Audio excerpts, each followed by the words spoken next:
యెహోవాను స్తుతించుట మంచిది. ఎందుకు మంచిదంటే ఆయన మనల్ని ప్రొటెక్ట్ చేస్తున్నాడు. ఆయన మనల్ని ఏం చేస్తున్నారు? రక్షిస్తున్నాడు, కాపాడుతున్నారు. అనేకమైన చాలాసార్లు అనుకుంటూ ఉంటారు, మనకి ఏదైనా ప్రమాదం జరిగినప్పుడు నీకు దేవుడు ఉంటే నీకు ఈ ప్రమాదం ఎందుకు జరిగింది అని చాలామంది అని అడిగితే మీరేమని సమాధానం చెప్పాలి తెలుసా? దేవుడు ఉన్నాడు కాబట్టే మమ్మల్ని ప్రమాదంలో నుంచి రక్షించాడు అని చెప్పగలగాలి.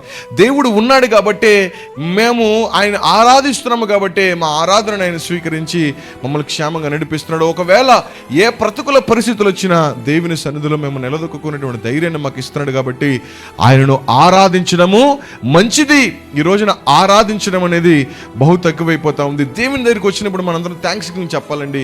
అందుకే మనము ప్రతి సంవత్సరము December 31 ఆల్ నైట్ ప్రేయర్ చేస్తాం. ఆ సంవత్సరం అంతా దేవుడు మనల్ని కాపాడినందుకు ఒక రాత్రి అంతా మనం ఉండి దేవునికి కృతజ్ఞతాస్తుతులు చెల్లించి ఆ ఉదయాన్నే ఆ 1 గంట ఆ సమయం వరకు దేవుని మందిరంలో ఉండి మనం వెళ్ళిపోతాం.